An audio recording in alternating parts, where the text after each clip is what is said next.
Forget gurus. Forget anyone claiming to be an online business expert without going through the challenges of entrepreneurship themselves. The Real Money, Real Business podcast is here to prove the best insights in online business comes from your fellow online business builders. We dig into stories of entrepreneurs selling their business on the Empire Flippers marketplace so that you can learn how they made their business profitable, how they overcame obstacles, and what lessons they learned in their online journey. If you want to take your business and your knowledge to the next level, you've come to the right podcast. Let's get started. Hey everyone, welcome to the Real Money, Real Business podcast. I'm Michelle, and today we have Mr. Bhatia on the show, who's selling his business on the Empire Flippers marketplace. Hi, Mr. Bhatia. Welcome to the show. How are you today? I'm doing great. Very nice to talk to you, Michelle. Well, thank you very much for making the time to come on today. Before we dive into the details, let's go over a brief summary of your business.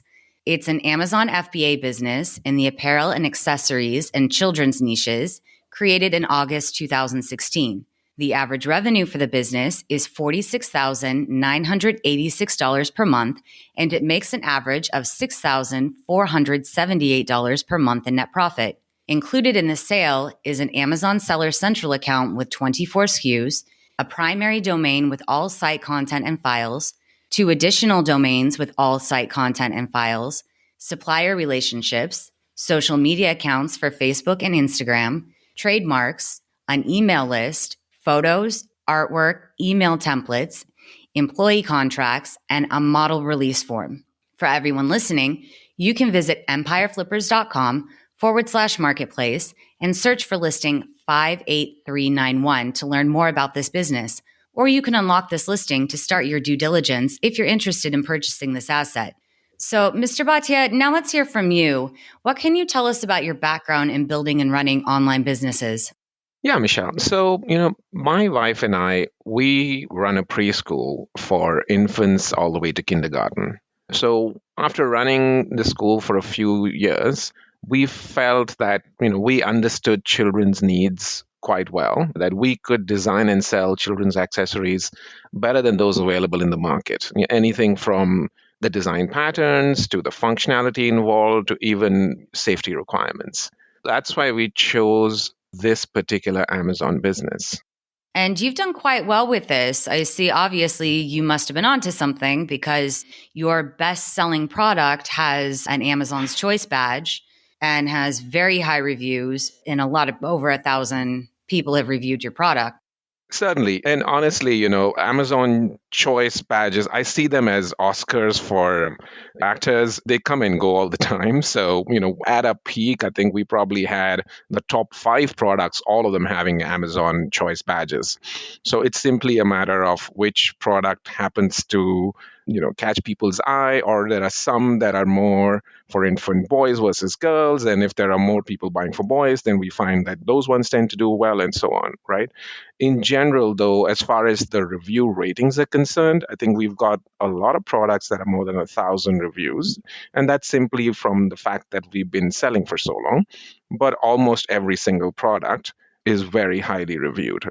When we first started, there were a few, 2 or 3 products that didn't have high reviews, and we immediately took them out. So obviously we want to focus on the brand, and we only have products that we don't have any issues which might cause lower reviews. So why did you and your wife choose the FBA model? So the nice thing about the FBA model that Amazon has figured out is that it allows us as creators to focus on things that we do best, while it helps outsource things that Amazon does best. So when it comes to things like acquiring customers, marketing and selling, and managing the logistics and order fulfillment and all those things, Amazon handles that for us. And what we do best, which is identifying the need in the market, designing the product for it, and then launching that product on Amazon. I think that's honestly where the majority of the value is added, and FBA allows us to do that. There are other components like customer service and supplier management and vendor management and marketing and so on, which we do have a team which we outsource that allows us to do those things as well. It really is a nice model for someone in a position like you're in, where you and your wife have another business, offline as well, that this allows you a lot more freedom with the way that Amazon handles the bulk of, like you said, the logistics and all of that. Certainly. Honestly speaking, if it weren't for the FBA model, we would have had to completely shut down the business years ago, just because other business involves so much time and effort that I get barely an hour in a week to focus on this business. I do believe you probably need a little bit more than that, maybe 3, 4 hours, but we just don't have the time to do it. And so that's partly why we're looking to sell the business so that somebody else can come in with fresh eyes and more initiative and time to dedicate to the business than I have currently. So, do you think that you'll get back into the online business space at some point in the future? Or are you just happy to invest the capital in other things? Yeah, I think with running a preschool, it's so challenging in and of itself that I was probably optimistic when we took on the idea of online selling. We will most likely, I would say close to 100% chance that I'm done with online selling for now. I'm going to focus on what we do best, which is running preschools.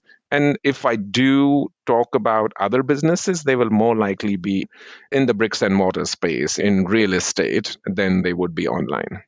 So, can you tell us, while you were building this business, was there something that worked particularly well for you that maybe surprised you by its success? I gotta say, what surprised me most was just the power of Amazon. They are a marketing engine. I mean, they set the standards for customer service, from same day shipping to easy returns. It just makes them attract more customers than I think any independent site could do. Even companies that have very strong independent brands of their own, or they might have their own Shopify stores, they just cannot compete with the logistics and marketing capabilities of Amazon. And we did try. I did try to set up my own independent standalone store, and the economics, the effort involved, the numbers just didn't work out compared to just work dealing with Amazon through the FBA model.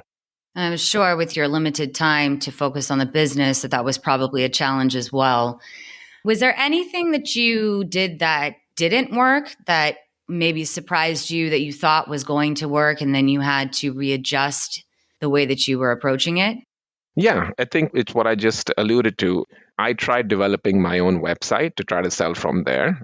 That's the conventional wisdom that you don't want Amazon to own the customer, you should own them yourself.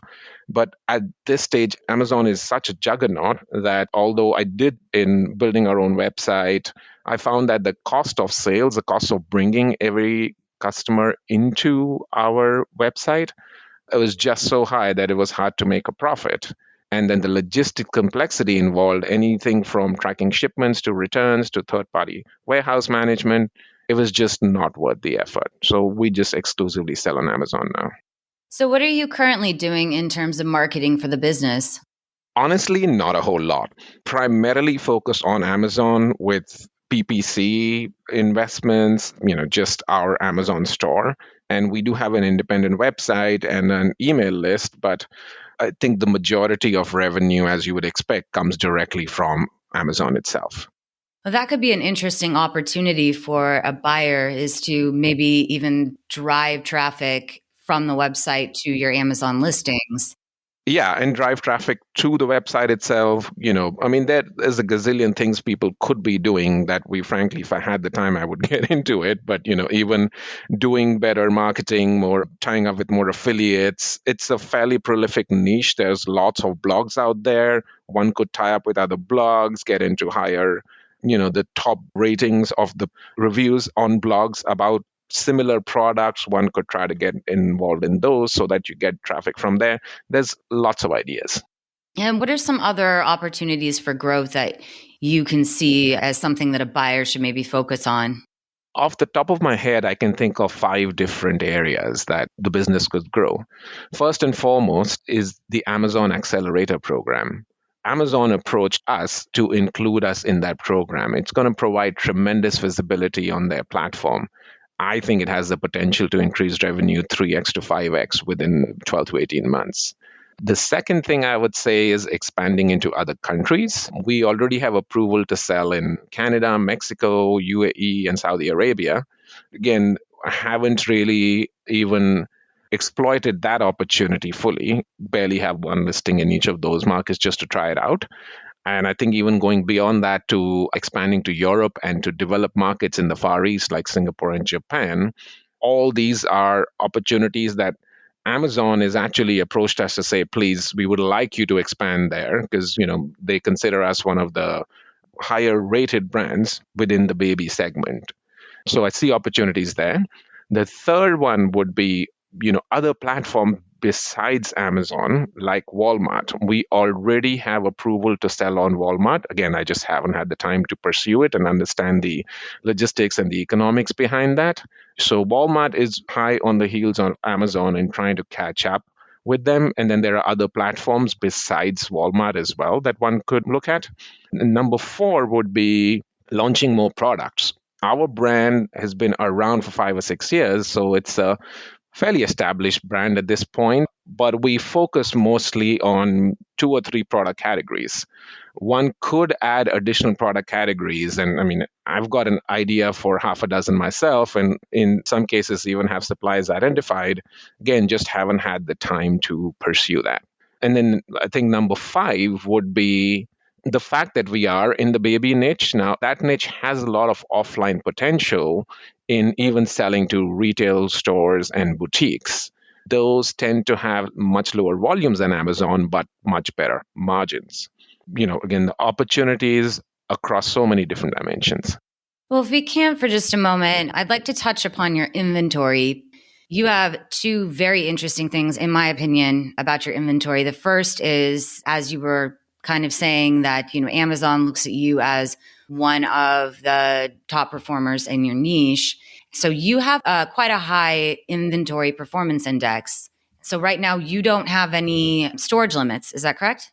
Yes, that's correct. I guess we've always been careful with keeping enough inventory at Amazon. There's no limit on how much we can store at Amazon. That being said, and I think this is purely temporary, but at least in the last 6 to 8 months, there have been limits with Amazon on how much you can ship to Amazon. So we do face some of those challenges. The fast moving products, it's not an issue, but some of the slower moving products, it takes a little bit while before we can ship. There's no limit once we have it at Amazon. There's no storage issue, but there's a shipping issue. And could you describe the process that you use to get the inventory to Amazon? Sure. It's a fairly straightforward process because, like I said, we don't have a lot of trouble in terms of both our suppliers and with Amazon in terms of storage. We don't use any third-party warehouses or any intermediaries. We simply have our suppliers ship directly to the Amazon warehouses, and they use a UPS or a DHL who also take care of all our any issues related to customs and so on. So it's a fairly streamlined process. And we don't at this stage do anything like shipping through cargo and slower mechanisms. We just do direct airship.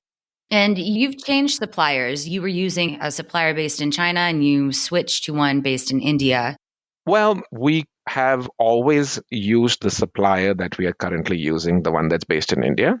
There were some products for which we were sourcing from China, and we are no longer sourcing those products. So we don't have any Chinese suppliers. Was that a quality issue or was it a shipment? Did it just take too long to get the product? It was really the products that we were sourcing from them did not do as well as the ones that we are sourcing from India. Well, that makes sense. So do you think that a buyer would need any special skills or requirements if they were unfamiliar with your niche? Well, let me put it this way. My wife and I came into online selling armed with nothing but passion and a willingness to learn. So if we were able to do it and maintain this business for so long and keep it profitable, even with such little effort on our end, then I trust that somebody who's coming in who either already has another online business or has the passion to learn or knows enough about the baby market should be able to do well. And what do you think are the biggest risks with this business that a buyer should be aware of? What I would say, and this is true honestly for any category on Amazon, is always be aware of competition. They can make or break you. From their new product offerings to the pricing and promotions that they offer to the competitive activities that they do that sometimes are not even all, let's call them not all white hat. Amazon's the greatest platform because it makes selling so easy, but it also means that anybody can sell, so that it really increases competition and it keeps you on your toes. Yeah, that is one thing that we highlight to buyers is to be aware of that, whether it's for products, but also for advertising. It's more competition to the space can drive up advertising costs and your ROI might not be as large as it once was. You're right. And we've certainly seen that, the keywords that we track for over the last few years, the numbers, the amount that we're paying for each keyword just goes on increasing. And the very generic keywords like baby, I mean, you can forget about even trying to buy those. They've gotten up to almost 10x what they were when we started. Oh, that is a lot. So I know that you said that you and your wife were not interested in getting back into the online space at the very least in the near future. So would you be willing to commit to a non-compete? Oh, yeah, that shouldn't be a problem. We don't even have time to run another business. So I'll be happy to sign a non-compete. Yeah. And how much support are you offering buyers? I'd say everything that you have as part of the standard package that you would expect, providing 30 days of support via email, providing Skype support as needed. Look, this is our baby. We do care about this business. We do want it to succeed. So we'll be willing to help new buyers get on board as long as they have reasonable requests. Yeah, and it sounds like you have a lot of your processes streamlined and you kind of have everything in order for somebody to come in and take over and have a smooth transition. Absolutely. Yeah. The processes are streamlined. We have a great team. I haven't discussed this with the team, but I'm fairly confident that they would be happy to work with another owner, I guess.